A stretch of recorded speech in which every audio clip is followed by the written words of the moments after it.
அனைவருக்கும் வணக்கம். நம்ம இன்னைக்கு பார்க்குற ராசி சிம்ம ராசி. சிம்ம ராசி அப்படிங்கிறது நவகிரகங்களின் ராஜா என்று அழைக்கக்கூடிய சூரியனை அதிபதியாக கொண்டவங்க. நெருப்பு ராசி என்பதனால பொசு பொசுன்னு கோபம் வந்துடும். மற்றபடி இந்த ராசி ரொம்ப அருமையான ராசி அப்படின்னே சொல்லலாம். ஒரு குடும்பத்தில் இந்த சிம்ம ராசி என்பர்கள் இருக்காங்க அப்படின்னா அந்த வீட்டில் செல்வ செழிப்புக்கு எந்த ஒரு குறைவுமே இருக்காது. ஏன்னா கடுமையாக உழைச்சி முன்னுக்கு வரணும் அப்படின்னு நினைக்கக்கூடியவங்க. இவங்களுக்கு ஆளுமை திறன் ரொம்ப சிறப்பாக வரும். அதே மாதிரி ஒவ்வொரு விஷயத்தையுமே ரொம்ப நுணுக்கமாக ஆராயக்கூடியவங்க. என்ன டக்குன்னு முடிவு எடுத்துடுவாங்க. அந்த முடிவு உடனே செயல்படுத்தணும் அப்படின்னு நினைக்கக்கூடியவங்க. ஒரு வேலையே செஞ்சாங்கன்னா கூட அந்த வேலைக்கு உண்டான பலன் உடனே கிடைக்கணும் அப்படின்னு எதிர்பார்க்கக்கூடியவங்க. கொஞ்சம் லேட் ஆயிடுச்சுன்னா கூட டென்ஷன் ஆயிடுவாங்க. கரெக்டாக அந்த டைமில் அந்த வேலை நடக்கணும் அப்படிங்கிற மாதிரி செயல்படுவாங்க. இவங்களுடைய சொல் செயல் எல்லாமே ரொம்ப நேர்மையாக இருக்கும். ரொம்ப விசுவாசமானவங்க, ரொம்ப நம்பிக்கையானவங்க இந்த சிம்மராசி என்பர்கள். அதே மாதிரி இவங்களுக்கு ஒரு விஷயம் சரியா இல்லை, தப்பா இருக்கு அப்படின்னா எக்காரணத்தை கொண்டும் அதில் ஈடுபடவே மாட்டாங்க. அதே மாதிரி ஒரு விஷயம் பிடிச்சிருக்கு அப்படின்னா கண்டிப்பாக அதை செயல்படுத்துவாங்க. யார் என்ன சொன்னாலும் முன் வைத்த காலை பின் வைக்கிற பழக்கம் இவங்களுக்கு எப்பவுமே எடுக்காது. நம்பிக்கையானவங்க. அதே மாதிரி அன்பாக சொன்னீங்க அப்படின்னா கேட்பாங்க. அதிகாரமாக சொன்னீங்க, அதிகார தோரணையோடு ஒரு விஷயத்தை சொல்கிறீங்க அப்படின்னா கண்டிப்பாக அது நடக்கவே நடக்காது. இந்த சிம்மராசி என்பதற்கு அவங்க ஏற்றுக்கவே மாட்டாங்க. வலுக்கட்டாயப்படுத்தி இவங்கக்கிட்ட ஒரு விஷயமும் நம்மளால் சாதிக்க முடியாது. அன்பாக சொன்னீங்கன்னா கண்டிப்பாக ஏற்றுப்பாங்க. இவங்களுக்கு வருகின்ற 7 நாட்களும் எப்படி இருக்குது? வருகின்ற 7 நாட்களும் உங்களுக்கு சாதகமாக இருக்கா, பாதகமாக இருக்கா? கிரகநிலை அமைப்புகள் எப்படி இருக்குது? வருகின்ற 7 நாட்களும் இவங்களுக்கு எந்தெந்த விஷயம்லாம் சாதகமாக இருக்குது, பாதகமாக இருக்கிற விஷயத்தை எப்படி சாதகமாக மாற்றிக்க முடியும் அப்படிங்கிறது எல்லாமே இதில் விளக்கமாக சொல்லியிருக்கோம். நிச்சயமாக இது உங்களுக்கு பயனுள்ளதாக இருக்கும். அதனால் வீடியோவை கடைசி வரைக்கும் பாருங்கள்.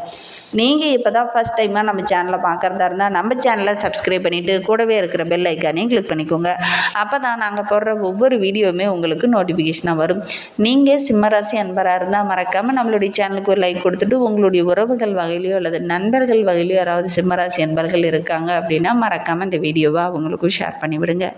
சிம்மராசியில் நீங்கள் எந்த நட்சத்திரத்தில் பிறந்தீங்க, உங்களுடைய இஷ்ட தெய்வ பெயர் என்ன, உங்களுடைய குலதெய்வ பெயர் என்ன அப்படிங்கிறத மறக்காமல் எங்களுடைய கமெண்ட் பாக்ஸில் தெரிவிங்க. ஜோதிட ரீதியாக உங்களுக்கு ஏதாவது சந்தேகம் இருக்குது, ஜோதிடர்கிட்ட ஏதாவது ஆலோசனை வேணும் அப்படின்னா டிஸ்கிரிப்ஷனில் ஜோதிடரோட வாட்ஸ்அப் நம்பர் கொடுக்கப்பட்டிருக்கு. அந்த நம்பருக்கு கால் பண்ணி முன்பதிவு செய்துக்கோங்க. உங்களுடைய சந்தேகங்களுக்கு நல்ல ஒரு தீர்வு கிடைக்கும். இந்த சிம்மராசி அன்பர்களை பொறுத்தவரையிலும் வருகின்ற நாட்களுடைய கிரகநிலையை வைத்து பார்க்கும்போது 11 குரு, புதன், சூரியன், பாக்கியத்தில் பார்த்திங்கன்னா சுக்கிரன், முக்கிய கிரகங்கள் எல்லாம் முகாமிட்டு கொண்டிருக்கிற மாதிரி எல்லா கிரகங்களும் ரொம்ப சாதகமாக இருக்குது இந்த சிம்மராசி அன்பர்களுக்கு. இப்படி சாதகமாக இருக்கிறதுனால நல்ல ஒரு ஏறுமுகம் உங்களுடைய வாழ்க்கையில் இனி ஆரம்பமாக போகுது அப்படின்னே சொல்லலாம். ஏற்றத்துக்கு உண்டான அனைத்து வழிகளும் இந்த காலகட்டத்தில் உங்களுக்கு நடக்கும். பெரிய பிரச்சனை ஆகும் அப்படின்னு நினச்ச ஒரு விஷயம் கூட எந்த பிரச்சனையுமே இல்லாமல் ரொம்ப சுமூகமாக முடியக்கூடிய ஒரு வாரமாக வருகின்ற வாரம் அமைந்திருக்கு.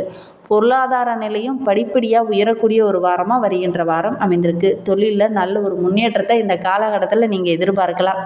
எதையுமே திட்டமிட்டு செயல்படுவீங்க, கண்டிப்பாக உங்களுக்கு வெற்றி அமையும். திட்டமிட்டு செயல்படுங்க, கண்டிப்பாக உங்களுக்கு வெற்றி இருக்குது அப்படின்னே சொல்லலாம். சில விஷயங்கள் நீங்கள் எதிர்பாராமல் திடீர்னு சந்தோஷத்தை உண்டு பண்ணுற மாதிரி ஒரு சில விஷயங்கள் இந்த காலகட்டத்தில் நடக்கும். நீங்களே எதிர்பார்த்துருக்க மாட்டீங்க. அப்படி ஒரு நல்ல விஷயம் வருகின்ற வாரத்தில் நடக்க இருக்கு இந்த சிம்மராசி என்பர்களுக்கு. இந்த மனக்கசப்பாக இருந்த மனநிலை மாறும். உறவுங்கிட்டையும் சரி, வேலை செய்கிற இடத்துலையும் சரி, மனக்கசப்பாக சில விஷயங்கள்லாம் ரொம்ப இவங்களால் எனக்கு பிடிக்கவே பிடிக்காது அப்படின்னு இருந்த உங்களுடைய மனநிலை இனி மாறும். தாய்வழி உறவுகளால் நல்ல ஒரு மகிழ்ச்சி தர மாதிரி நல்ல ஒரு விஷயம் இந்த காலகட்டத்தில் ஏற்படும். தாய்வழி உறவுங்கிட்ட சின்ன சின்ன கருத்து வேறுபாடுகள் இதனால் வரைக்கும் இருந்திருக்கும். அதெல்லாம் சரியாகி மகிழ்ச்சி தர மாதிரி நல்ல விஷயங்கள் இந்த காலகட்டத்தில் இந்த சிம்மராசி என்பவர்களுக்கு வருகின்ற வாரத்தில் நடக்கும் அப்படின்னே சொல்லலாம். அவங்க மூலியமாகவும் சில உதவிகள் இந்த காலகட்டத்தில் கிடைக்கும். சமுதாயத்தில் நல்ல ஒரு அந்தஸ்து, நல்ல ஒரு செல்வாக்குள்ள நபராக இந்த சிம்மராசி என்பர்கள் இனி வலம் வர போகிறீங்க. எப்பவுமே நீங்கள் செல்வாக்குள்ள ஒரு நபர் தாங்க. ஆனால் சில நாட்களாக பார்த்தீங்கன்னா சின்ன சின்ன இடர்பாடுகள், தொழில் ரீதியாக சின்ன சின்ன பிரச்சனைகள், ஒரு விதமான டென்ஷன் இதெல்லாம் இருந்திருக்கும். இனி அந்த நிலை மாறும். நல்ல ஒரு முன்னேற்றத்தை வருகின்ற வாரத்திலேயே நீங்கள் எதிர்பார்க்கலாம். பொது வாழ்வில் இருக்கிறவங்களுக்கு நல்ல ஒரு பதவி உயர்வு, ஊதிய உயர்வு இதெல்லாம் கிடைக்கும். புதிய வேலை தேடிட்டு இருக்கிறவங்களுக்கு நல்ல ஒரு சம்பளத்தில் நல்ல ஒரு வேலை கிடைக்கக்கூடிய யோகம் இருக்குது. கடன் பிரச்சனையெல்லாம் படிப்படியாக குறைந்து ஓரளவுக்கு நிம்மதியான வாழ்க்கையை இந்த சிம்மராசி அன்பர்கள் இனி வாழ இருக்காங்க. கிரக அமைப்புகள் ரொம்ப சாதகமாக இருக்குது. இந்த காலகட்டம் ரொம்ப அருமையாக இருக்குது நம்மளுடைய சிம்மராசி அன்பர்களுக்கு. எந்த விஷயத்தில் அவங்க கவனமாக இருக்கணும் அப்படின்னு பார்த்தீங்கன்னா, ராசியில் செவ்வாய் கேது இணைந்திருக்கிறதுனால என்னெல்லாம் உங்களுக்கு தோணுதோ அதையெல்லாம் அப்படியே பேசாதீங்க. கொஞ்சம் நிதானமாக பேசுங்க. மற்றவங்க இருக்காங்க அப்படிங்கிறத கொஞ்சம் அறிந்து யாருக்கிட்ட எப்படி பேசணும் அப்படிங்கிறத கொஞ்சம் புரிந்து பேசுங்க. அப்படி ஏதாவது நீங்கள் என்ன மனசில் தோணுதோ அதை வெளிப்படையாக பேசினீங்க அப்படின்னா இந்த காலகட்டத்தில் உங்களுக்கு சின்ன கெட்ட பேர் வர்றதுக்கான ஒரு சூழல் இருக்குது. குறிப்பாக குடும்பத்தில் கொஞ்சம் அமைதி குறையிற மாதிரி இருக்கும். உறவுகள்லாம் நிறைய இருக்கக்குள்ள நீங்கள் விளையாட்டாக ஏதாவது பேசுவீங்க. அது சின்ன சின்ன இடர்பாடுகளை கொண்டுட்டு வந்துடும். அதனால் மற்றவங்கிட்ட பேசும்போது ஒரு 10 பேர் இருக்கும்போது பேசும்போது ரொம்ப கவனமாக பேசுவோங்க. பேச்சில் மட்டும் கொஞ்சம் நிதானத்தை கடைப்பிடிங்க. சப்தமஸ்தானத்தில் ராகு சனி இருக்கிறதுனால தேவையில்லாத வீண் பிரச்சனை, வம்பு வழக்கு இந்த மாதிரிலாம் வரும். கொஞ்சம் கவனமாக இருங்க. உறவினர்களாலேயோ அல்லது நண்பர்களாலேயோ தேவையில்லாத சின்ன பிரச்சனை வெளிவட்டாரத்துலேருந்து வரும். அதை நான் சரி பண்ணுறேன் அப்படின்னு போய் நீங்கள் பிரச்சனையில் மாட்டிக்கொள்ளக்கூடிய ஒரு சூழல் இருக்குது. அதனால் கொஞ்சம் கவனமாக இருங்க. அடுத்தவங்களுடைய விஷயத்தில் இந்த காலகட்டத்தில் நீங்கள் தலையிடாமல் இருக்கிறது நல்லது. என்னால் முடியும், நான் பேசி தீர்ப்பேன், இதுதான் கரெக்டு அப்படிங்கிற மாதிரி நீங்கள் போய் பேசி வாதாடுவீங்க. ஆனால் அதுவே உங்களுக்கு ஒரு சில இடத்துல கெட்ட பேரை வாங்கி கொடுத்துரும். கவனமாக இருங்க. கணவன் மனைவி இடையே இருந்த அந்த சின்ன சின்ன பிரச்சனையெல்லாம் சரியாகி வருகின்ற நாட்களில் நல்ல ஒரு மகிழ்ச்சியை எதிர்பார்க்கலாம். வெளிவட்டாரத்தில் இருந்து வர பிரச்சனையினால கணவன் மனைவிக்கு இடையே சின்ன சின்ன வாக்குவாதம் வரும். கொஞ்சம் சுமூகமாக இருக்கிறது நல்லது. அவசரப்பட வேண்டாம். நிதானமாக இருங்க. வார்த்தையில் ரொம்ப நிதானமாக இருக்கணும். இந்த காலகட்டத்தில் வார்த்தையில் ரொம்ப நிதானமாக இருந்தீங்கன்னா ரொம்ப மகிழ்ச்சி இருக்கும். நிதானம் தவறுனீங்க அப்படின்னா சின்ன சின்ன இடர்பாடுகள் பிரச்சனைகளை சந்திக்க வேண்டிய ஒரு சூழ்நிலை இந்த சிம்மராசி என்பர்களுக்கு அமைந்திருக்கு அப்படின்னே சொல்லலாம். இன்னுமே உங்களுடைய வாழ்க்கை ரொம்ப சிறப்பாகவும் ரொம்ப மகிழ்வாகவும் இருக்கணும் அப்படின்னா சனிக்கிழமையில் அருகில் இருக்கிற பெருமாள் கோவிலுக்கு சென்று வழிபட்டுட்டு வாங்க. உங்களுக்கு இருக்கிற அனைத்து பிரச்சனைகளும் படிப்படியாக குறையும். நம்பிக்கையோடு செய்யுங்க. உங்களுக்கு பெரும்பாலும் பார்த்தீங்கன்னா பெருமாளை ரொம்ப பிடிக்கும். ஆனால் நீங்கள் சனிக்கிழமையில் போய் பெருமாளையும் வழிபட்டுட்டு வாங்க. கண்டிப்பாக நல்ல மாற்றம் வரும். நம்பிக்கையோடு செய்யுங்க. இந்த சிம்ம ராசியில் பிறந்த 3 நட்சத்திரக்காரர்களுக்கு அடுத்து வருகின்ற 7 நாட்களும் எப்படி இருக்குது அப்படிங்கிறத பார்க்கலாம் வாங்க.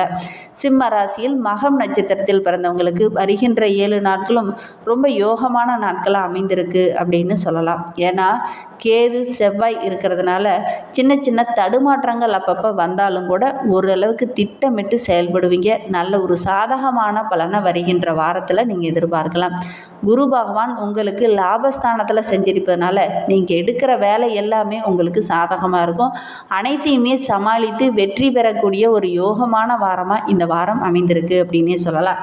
எவ்வளவு இடையூறு வந்தாலும் எவ்வளவு பிரச்சனை வந்தாலும் அதை சமாளிப்பீங்க. அந்த அளவுக்கு உங்களுக்கு கிரக அமைப்புகள் ரொம்ப சாதகமாக இருக்குது. நட்சத்திரத்தில் பிறந்தவங்களுக்கு வருகின்ற 7 நாட்களும் எப்படி அமைந்திருக்கு அப்படிங்கிறத பார்க்கலாம்.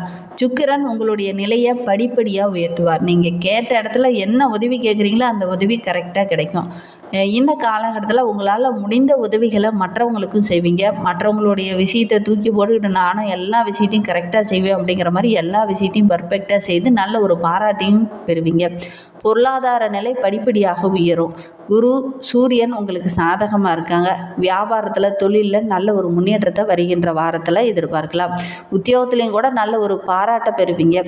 ஏன்னா இந்த காலகட்டம் ரொம்ப சாதகமாக இருக்குது. உத்திரம் 1ஆம் பாதத்தில் பிறந்தவங்களுக்கு வருகின்ற 7 நாட்களும் உங்களுடைய ராசிநாதன் லாபஸ்தானத்தில் செஞ்சிருப்பதுனால இழுபறியாக இருந்த வேலையை கூட இந்த காலகட்டத்தில் நீங்கள் முன்ன நின்று நான் அதை செய்கிறேன் அப்படிங்கிற மாதிரி செய்வீங்க. கண்டிப்பாக அது உங்களுக்கு சாதகமாக முடியும். உங்களுடைய செயல் எல்லாமே நல்ல ஒரு பாராட்டுக்குரியதாக இருக்கும். அரசு வழியில் நீங்கள் முயற்சி செய்கிற ஒவ்வொரு விஷயமே நல்ல லாபத்தை பெற்றுத்தரும். உங்களுடைய செல்வாக்கு உயரும். குருவோடைய பார்வை இருக்கிறதுனால இது நான் வரையில் இருந்த குறைகள் படிப்படியாக தீரும். வெள்ளிக்கிழமை அன்னைக்கு கொஞ்சம் கவனமாக இருங்க. குறிப்பாக வெள்ளிக்கிழமை சாயங்காலம் வரைக்கும் கொஞ்சம் நிதானமாகவும் பொறுமையாகவும் இருக்கிறது ரொம்பவும் நல்லது. மற்றபடி வருகின்ற வாரம் ரொம்ப மகிழ்ச்சிகரமான வாரமாகவும் நல்ல முன்னேற்றமான வாரமாகவும் இந்த சிம்மராசி அன்பர்களுக்கு அமைந்திருக்கு அப்படின்னே சொல்லலாம். இன்னுமே உங்களுடைய வாழ்க்கை ரொம்ப சிறப்பாக இருக்க பெருமாளை வழிபட்டுட்டு வாங்க. சனிக்கிழமையில் போய் பெருமாளுக்கு துளசி மாலை சாற்றி வழிபட்டுட்டு வாங்க. உங்களுக்கு இருக்கும் பிரச்சனைகள் படிப்படியாக குறையும். மன ரீதியாக சின்ன சின்ன இடர்பாடுகள், மற்றவங்களுக்கு உதவணுங்கிற எண்ணம் அது மாதிரி இருக்கு இல்லையா, அது எல்லாமே உங்களுக்கு நல்ல ஒரு முன்னேற்றத்தை கொடுக்கும். இருந்தாலும் பேச்சில் நிதானம் வேணும் அப்படின்னா பெருமாளை போய் சனிக்கிழமைகளில் தரிசிச்சுட்டு வாங்க, நல்ல மாற்றம் வரும். நம்பிக்கையோடு செய்யுங்க. இந்த மாதிரி பயனுள்ள தகவலை நீங்கள் தொடர்ந்து கேட்கணும் அப்படின்னு நினச்சிங்கன்னா நம்ம சேனலை சப்ஸ்கிரைப் பண்ணிவிட்டு கூடவே இருக்கிற பெல் ஐக்கானை கிளிக் பண்ணிக்கோங்க. அப்போ தான் நாங்கள் போடுற ஒவ்வொரு வீடியோவுமே உங்களுக்கு நோட்டிஃபிகேஷனாக வரும். தேங்க்யூ.